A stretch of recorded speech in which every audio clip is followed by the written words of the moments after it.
Você já se questionou sobre o que veio fazer no mundo?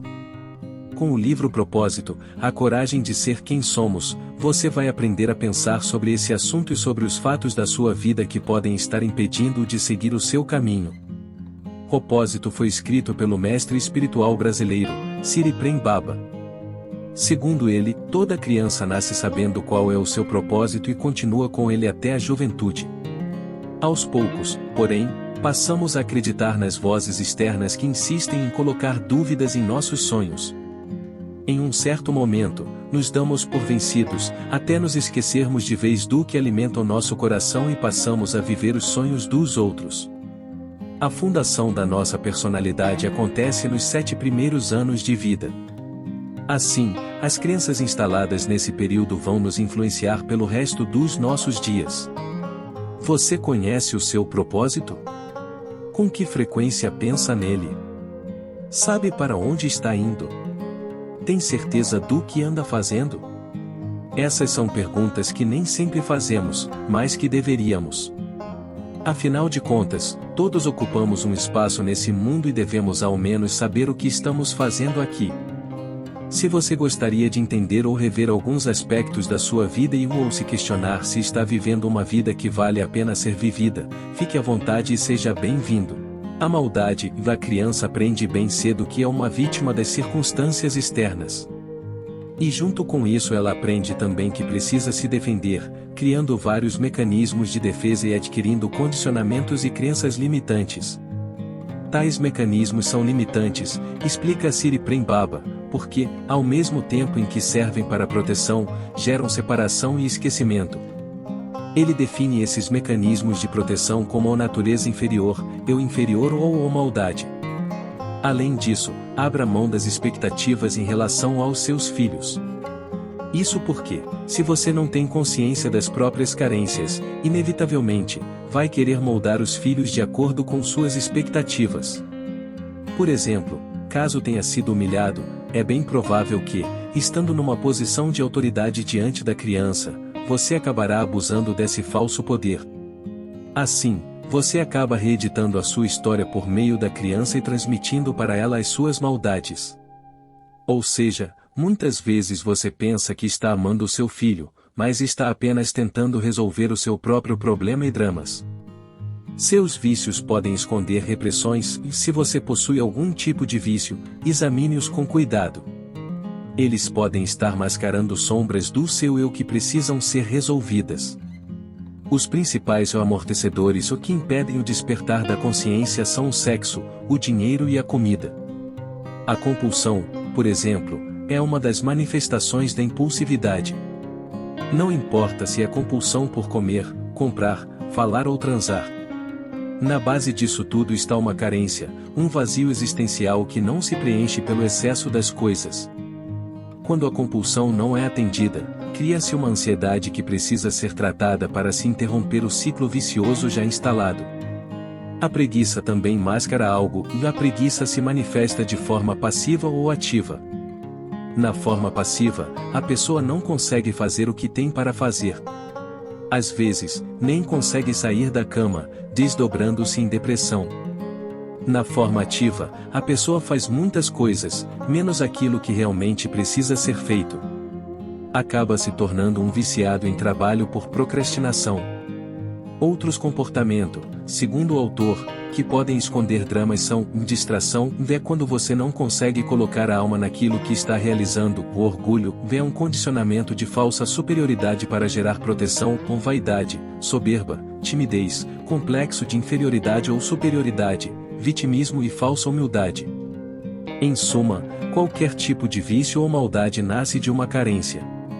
Sofrer para ser feliz é autossabotagem. O livro Propósito contesta a crença popular de que, para ser feliz, você precisa sofrer. Segundo o autor, essa crença se desdobra de diversas maneiras, entre elas, com a ideia de que você precisa trabalhar e se esforçar muito para tirar um dia de folga. Que você precisa se sacrificar bastante, para um dia poder relaxar, porque desfrutar da vida é coisa de vagabundo. Que para ser uma pessoa espiritual, você precisa fazer votos de pobreza. Que o propósito da alma só pode ser realizado por meio de um trabalho social, de caridade ou de alguma profissão que lide com assistência ou bem-estar humano. Mas o mestre rebate tudo isso, afirmando, por exemplo, que você não precisa conquistar o mundo para ser feliz.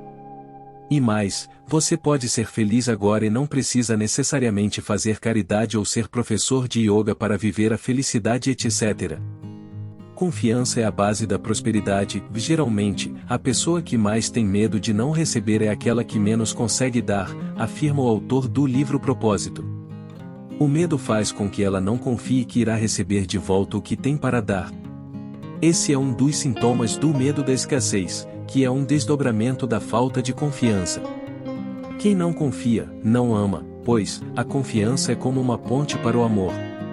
Se o relacionamento estiver contaminado pela desconfiança, mesmo que seja por uma pequena porção dela, o crescimento do amor ficará comprometido. A origem da falta de confiança da mãe é, sem dúvida, o maior símbolo da confiança. Hoje em dia, a ciência prova que a criança recebe todos os impactos do ambiente ainda na barriga da mãe. Aliás, isso ocorre não somente no entorno, mas também do mundo psicoemocional da mãe, com todas as suas dúvidas, medos, alegrias e tristezas. Às vezes, o leite chega com sabor de rejeição, impaciência e raiva, e às vezes o leite não chega. Nesse contexto, as crenças começam a ser formadas e o medo da escassez dão os primeiros sinais em nosso sistema. Isso quer dizer que o medo da escassez não se relaciona somente com o dinheiro, mas também ao medo da falta de carinho, acolhimento e amor.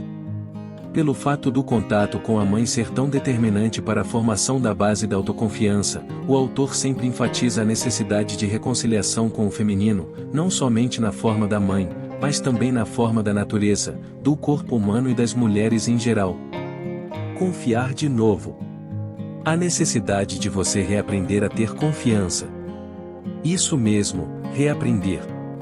Afinal, todos nós nascemos confiando e assim seguimos até o momento em que nos ensinam a sentir medo. O medo é como um supervírus. Não existe um remédio específico e o tratamento é difícil.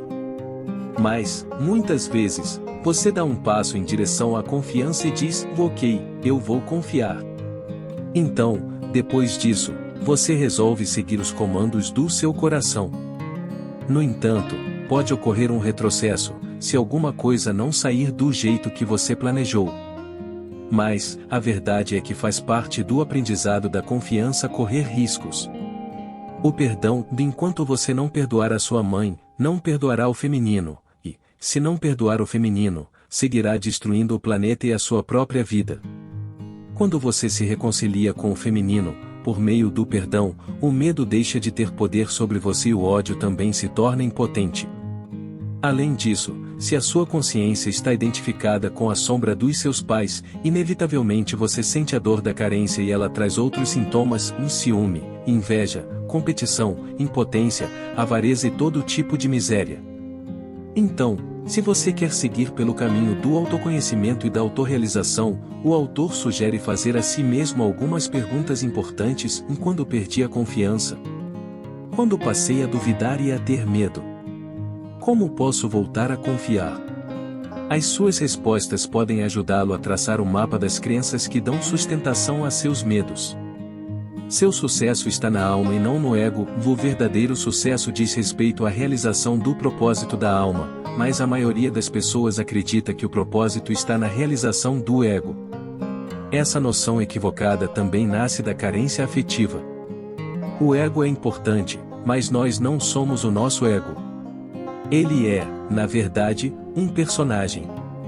A ele damos o papel de protagonista da história da nossa vivência terrestre. E esse personagem é importante para que vivamos as situações e absorvemos os aprendizados. Entretanto, nós não somos esse personagem, mas sim o ator que interpreta esse papel, ou seja, o espírito. Se no desenrolar do enredo da vida, os desejos do personagem começam a virar um fim em si mesmo, o sucesso do ator, que é realizar o propósito da alma, geralmente é comprometido. O caminho da liberdade que nos leva à autorrealização acontece pela ação desinteressada. Ou seja, ela possibilita que deixemos de produzir reações e, consequentemente, que nos livremos dos condicionamentos. Isso só é possível quando nossas ações, Sukarma, e o nosso propósito, Sudharma, estão alinhados. Isso quer dizer que nossas ações devem corresponder ao que de fato viemos fazer aqui. Quanto mais alinhadas estiverem com o propósito maior, mais efeitos positivos nossas ações causarão e mais consciência elas trarão ao planeta. Afinal, o propósito da alma individual está diretamente ligado ao Dharma e ao Karma coletivos. Em última instância, portanto, a espiritualidade é sinônimo de desapego. Deixe seu comentário abaixo sobre o que você achou do assunto tratado, e conte-nos sobre as suas experiências. Se você gostou, se inscreva no canal e ative o sininho das notificações para você não perder os próximos vídeos.